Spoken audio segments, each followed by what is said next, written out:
Olá pessoal, estamos aqui agora para falar um pouquinho sobre o EB2NW, especificamente a situação do EB2NW com o abuso dos oficiais de imigração em relação ao poder discricionário que o Congresso autorizou ao Serviço de Imigração, e é sobre isso que vamos falar hoje. Fiquem ligados.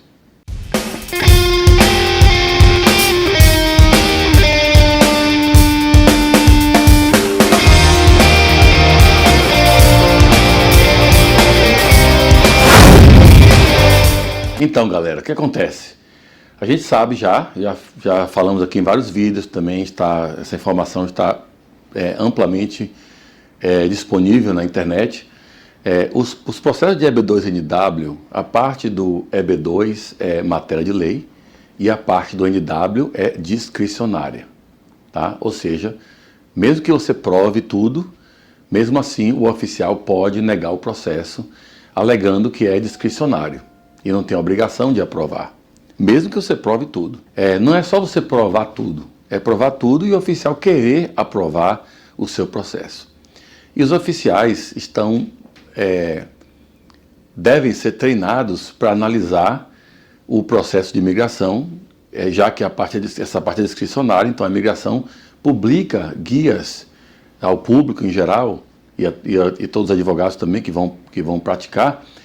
Eles publicam guias de como serão analisados os critérios de elegibilidade para benefícios discricionários. Geralmente isso faz com publicações de decisões do Administrative Appeals Office, que é o setor de apelações da imigração. Algumas vezes são decisões da BIA, e outros mais que eles, até o próprio manual, né, de adjudicação dos oficiais dá indício de como eles vão analisar as evidências e aplicar os fatos daquele caso concreto, quando com o Serviço de Imigração tem o poder discricionário de aprovar ou não aquele pleito.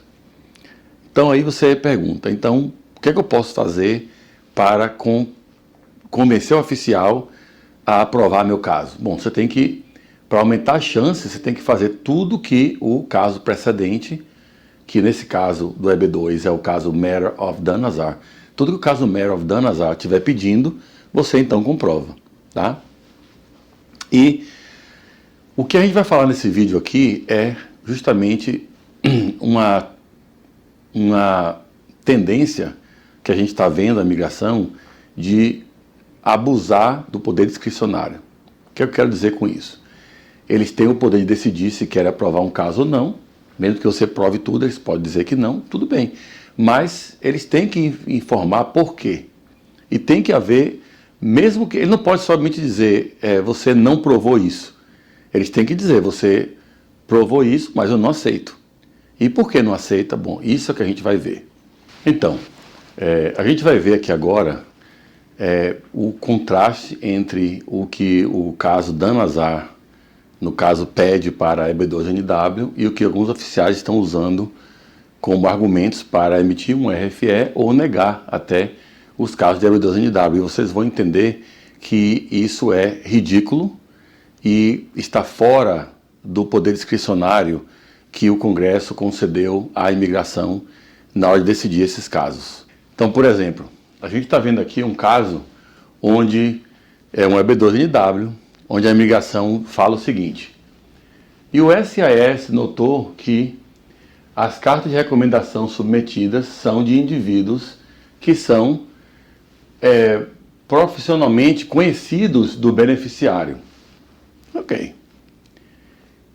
Quem que vai dar uma carta de recomendação? Uma pessoa estranha ao beneficiário? Então, uma pessoa vai adivinhar que ele trabalhava naquela profissão, naquele cargo, que exerceu o cargo muito bem. É isso que a imigração está esperando realmente das pessoas? Beleza. Aí eles continuam. Como é verdade, enquanto é verdade que os autores da carta aparentemente são experts no campo de atuação do beneficiário, o recorde, ao presente momento, não estabelece de forma convincente que o beneficiário tem um impacto substancial global no campo de atuação. Gente, se eu tivesse condição de falar com um oficial de imigração e debater um caso como esse, e ele me perguntasse isso numa entrevista, por exemplo, eu ia pedir a ele ou ela para me dizer onde é que está isso aqui no caso da Nazar.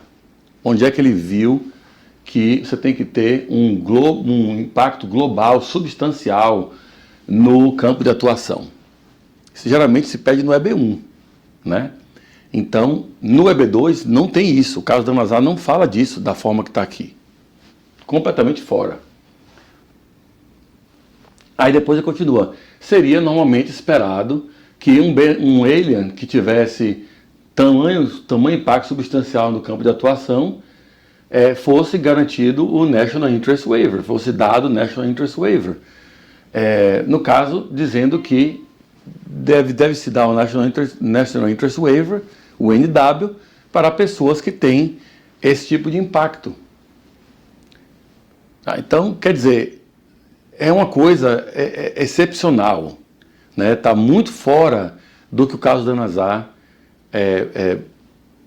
passa para a gente como guia dos critérios que tem que estabelecer. Então, se você tem um caso precedente, informa como o cliente qualifica para aquele benefício com base no critério que a própria imigração estabeleceu. E a imigração, então, ok, mas eu não vou aceitar, eu quero um critério acima do que aquele ali estava, do que estava sendo feito antes. Então, eles querem um critério a mais do que estava sendo feito. Uma demanda muito maior. Então, isso aqui não é aceitável. Vamos ver aqui outro exemplo. O Self-Petitioner também proveu prova de certificações e outras credenciais de especialização que ele tem adquirido, que ele adquiriu. No entanto, a aquisição de middle level skills não traduz em expertise ou coloca o self-petition well positioned to advance proposed endeavor, bem posicionado para avançar o projeto proposto. Nesse caso aqui, esse cara tem um mestrado em engenharia, tá? Então ele tem um mestrado em engenharia e ele chamou esse mestrado de engenharia em Middle Level Skills.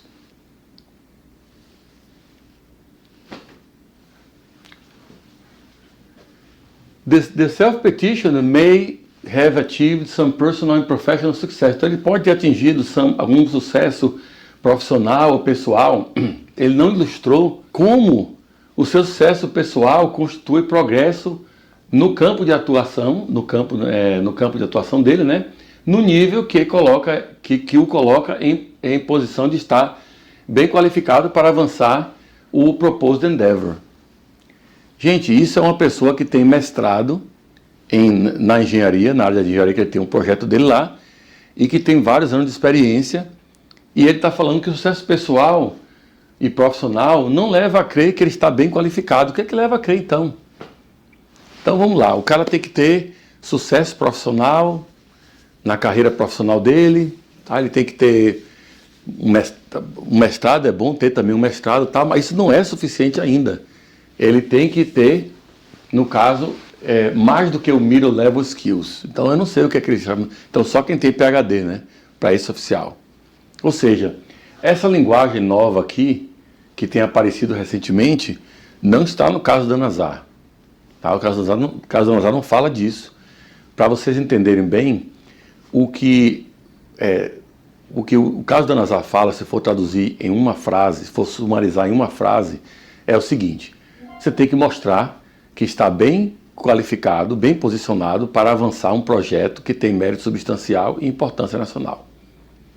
Então, bem qualificado para tocar um projeto, para avançar um projeto, não é você ter um PhD e ter um doutorado, pós-doc, o que seja, inventou a roda, inventou a cura do câncer. Não é só isso, não. Muita gente está capaz de...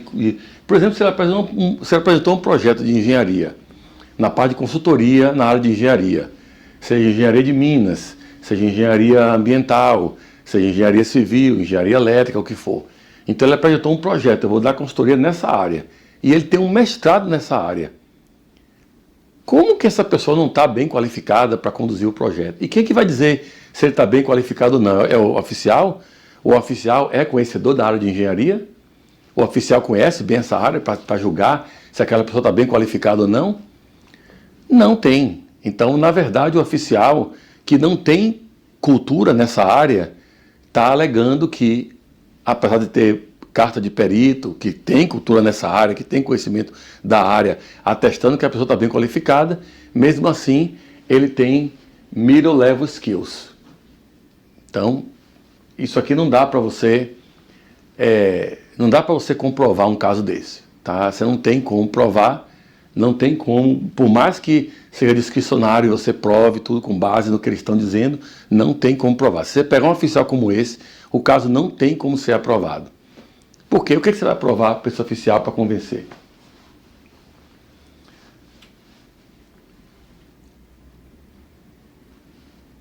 Olha aqui o absurdo. O self-petitioner submeteu a evidência de que tem professional membership, ou seja, é membro de uma classe profissional. No caso desse aqui foi o CREA. Enquanto ser membro de uma classe profissional, uma associação profissional, vem com certos privilégios, tipo poder comunicar com outros colegas e discutir sobre temas profissionais com outros colegas, né? E mais oportunidade de trabalho, a evidência não estabelece que o fato de ser membro dessa associação profissional é um recorde de sucesso no campo de atuação e que, de qualquer outra forma, é uma indicação de que ele está bem posicionado para avançar o Proposed Endeavor, o projeto proposto. Então, no próprio ORFE, se vocês pegarem um RFE, qualquer um aí, é tudo padronizado mesmo, lá está pedindo para você mostrar Membership in Professional Association, que você é membro da associação profissional. Se você tem isso, você vai mostrar. Mas ele vai dizer aqui que isso não quer dizer nada. Não quer dizer que você está bem qualificado para avançar o projeto, porque você simplesmente tem a membership na associação lá, qualquer que eles estejam falando aqui. Então, é um monte de frase escrita por gente não qualificada, que não entende disso aqui, não entende de lei principalmente, mas trabalha no governo e criou esse modelo aqui, né? Vamos ver um outro? Esse aqui é bem interessante também. Esse aqui está mostrando. O self-petition submeteu várias cartas de suporte, entretanto, as cartas apenas mostram, elogiam ela, o nível profissional, né, as atribuições profissionais dela no campo. Mas a carta não clarifica ou explica o projeto que a pessoa tem nos Estados Unidos. Gente, não tem como você inventar essa história. You can't make this up. Basicamente, o oficial está dizendo que a carta de recomendação tem que falar também o que a pessoa vai fazer. Então, a carta vai dizer assim, fulano de tal é bem qualificado como na área de biomedicina, trabalhou na empresa, tal, blá, blá, blá, fez isso, fez aquilo, tal, tudo. E eu posso atestar que ele é um cara bem posicionado, bem bom no que ele faz realmente, bom profissional, bom conhecedor do assunto. E, by the way, o projeto que ele vai fazer, ele vai criar uma empresa de consultoria assim, tal. Gente, não existe isso. A pessoa que está dando carta de referência não vai falar do futuro, só pode falar do passado, até o momento que conheceu a pessoa trabalhando. Isso é uma coisa completamente absurda que eles estão pedindo. Não tem como você responder um RFI desse, né? Porque se você pedir às pessoas para escreverem a carta dizendo que a pessoa quer fazer também, eles aí vão dizer, bom, mas não tem nada a ver você fazer uma carta de recomendação e já falar o que a pessoa quer fazer. Você, da forma que você falar aqui, ele amarra e nega o processo depois. Tá? Então, outra aqui, ó. O petitioner submeteu um número de cartas de referência. Entretanto, uma revisão dessas cartas submetidas em suporte ao self-petitioner revelam que as cartas focaram no self-petitioner, no conhecimento do self-petitioner, no conhecimento do beneficiário no caso, e os skills, né, o nível profissional e a dedicação mas falharam em prover qualquer informação sobre a importância nacional do projeto proposto. Então agora, a pessoa que estava no Brasil, que trabalhou com você durante vários anos, que era seu supervisor, não basta ele falar que você é um bom profissional. Ele também tem que falar que o seu projeto nos Estados Unidos, que ele tem que adivinhar o que você vai fazer, você tem que contar para ele tudo que você vai fazer, que o seu projeto tem importância nacional. Então, faz sentido isso? Então agora a gente tem que pedir cartas de pessoas de recomendação, falando também sobre o projeto da pessoa nos Estados Unidos. E é da conta de quem esse projeto? Da conta do beneficiário só. Não é da conta de quem está escrevendo a carta. Então, quer dizer, isso aqui é tudo amostras para vocês, são amostras para vocês de que a imigração realmente está exigindo mais do que o caso da NASA exige. Se vocês lerem os últimos RFEs, qualquer um de vocês que tiver um RFE ou que teve uma negativa, e ler o caso da NASA, você não vai encontrar vocês vão ver que a decisão está alegando coisas muito mais além do que o caso da NASA requeria. Então, isso é importante saber porque, como eu falei antes aqui, a imigração tem o poder discricionário de dizer, bom, eu quero aprovar, eu não quero aprovar esse caso. Mas uma vez que você emite a decisão precedente, você publica a decisão precedente, dizendo para todo mundo, olha, vai ser assim que nós vamos olhar agora. Essa é a regra do jogo. Aí você vai lá, cumpre com a regra do jogo, faz tudo certinho. Não, a regra do jogo era essa, mas eu vou negar por causa disso aqui. Oh, mas isso não estava na regra do jogo, mas não interessa, é discricionário. Faz sentido isso? Não sei se só tem doido trabalhando na USCIS agora, não sei o que está acontecendo, mas é o que a gente está vendo agora em alguns casos, tá? Não são todos os casos, obviamente, né? Tem muitos casos aprovados ainda, nem todos os oficiais são assim, mas quando você pega um oficial desse, gente, isso está fora de qualquer tipo de normalidade, tá? Você não pode ver uma coisa dessa e achar que está normal, porque não está. Então, a mensagem que eu trago para vocês nesse vídeo aqui agora é: o que você pode fazer para melhorar o seu processo? Com base até um outro vídeo também que eu fiz há pouco tempo, onde a gente fala de coisas que você pode fazer para melhorar o processo. Eu trago tudo que eu falei ali de volta, aqui de novo nesse vídeo, e analisem bem o que vocês podem fazer para melhorar o seu processo o máximo que puder. Não ache que está fácil só porque você tem a graduação, tem a experiência, tem a especialização. Isso não é mais suficiente, você tem que ter mais do que isso, tem que ter um caso forte realmente. E procure, como eu estou dizendo sempre nas lives, eu falo sempre nos vídeos, não faça processo com consultores e com paralegais e com notários e com pessoas vendendo em grupo de WhatsApp, advogados do Brasil se passando por advogado americano, porque se está ficando mais difícil para a gente que está aqui trabalhando com isso, imagine para quem não está. Imagine para quem não tem a licença profissional, para quem não tem o treinamento que a gente tem e vai ter que responder uma coisa como essa aqui. Então, quer dizer, você tem que procurar, já que é um projeto de vida, você mudar para os Estados Unidos, procurar fazer esse processo da melhor forma possível. Eu não estou falando, eu sempre falo isso, eu não estou falando que tem que fazer o processo com a Gondim Law. A Gondim Law está aqui pronta para fazer esse processo, com muito prazer, vamos ajudar você a perseguir seu sonho americano. Mas temos outros profissionais nos Estados Unidos aqui, advogados que falam português, advogados brasileiros, que obviamente falam português, podem lhe ajudar com isso, e que esses advogados são licenciados, eles vão saber responder uma coisa como essa. Eles vão saber como dar a estratégia para você, fazer a melhor estratégia para o seu processo. E os consultores não querem saber disso, eles estão só querendo vender ali. O ideal é vender o máximo de processo possível, porque daqui a uns 2, 3 anos eu vou vazar daqui e ninguém vai me ver mais, é isso que eles pensam, né? E eu saio com o dinheiro de todo mundo, inclusive aqueles que eu prometi que ia devolver o dinheiro se o caso fosse negado. Essa é demais, né? Então, mas vocês têm que pensar muito nisso, porque realmente não está mais como era antes. Muita gente aí fala nas redes sociais, eu fui aprovado com o EB2, eu tinha só o tecnólogo e alguma experiência, eu não tinha isso e aquilo, e está achando que a coisa está assim ainda. Não está mais, você tem que ter bala na agulha para fazer um EB2 NW hoje em dia, você tem que ter um caso forte. Se você não tiver um caso forte, fortaleça o seu caso. Não entre gastando já de cara. Não é fácil, um processo desse não é barato.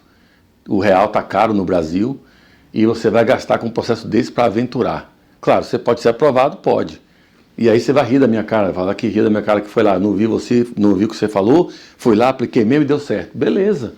Mas tem muitos que vão deixar de gastar esse dinheiro, porque vão escutar o que a gente está falando aqui e depois vão agradecer quando prepararem um caso melhor e conseguirem ser aprovados. Porque realmente a coisa está desse jeito aí.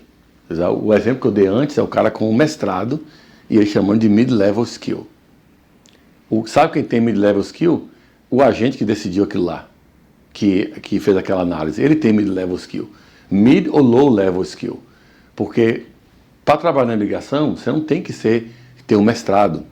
Você não tem que ter nenhum bacharelado. Basicamente, você tem que ser americano e estar vivo para trabalhar na imigração. Praticamente isso. Então, você não pega só gente boa. Você pega muita gente que não sabe o que está fazendo. Não importa quanto você treine eles não vão conseguir fazer o processo direito. E aí vem as pessoas que estão num grau de supervisão e criam essa linguagem, porque essa linguagem não foi escrita pelo oficial. Essa linguagem é só um copy-paste, copia-cola. Essa linguagem aqui é feita por um supervisor, é alguém que supostamente deveria saber mais do que está falando. Mas o que eu quero dizer também com isso é que nós estamos aqui na Gondim Law planejando, eu não sei se isso vai ser possível realmente, mas eu estou planejando fazer uma ação declaratória contra a USCIS numa situação como essa, onde, embora seja discricionário, as cortes não querem saber de processo discricionário, eles rejeitam de cara. Mas o que eu tenho que atentar às cortes é para o fato de que isso não é discrição, isso é abuso de discrição.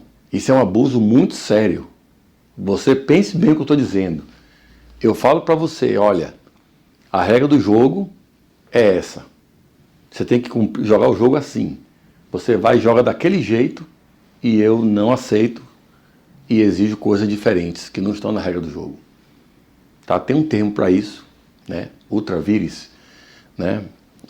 Que é quando você exige mais do que a lei ou o caso precedente exige. Então a gente está formulando uma teoria para conseguir talvez entrar com um processo de ação declaratória na Corte Federal para ver se dá uma acordada lá no oficial de imigração ou no diretor do centro de que isso não pode ser feito. Tá? É muito difícil, mas a gente vai tentar.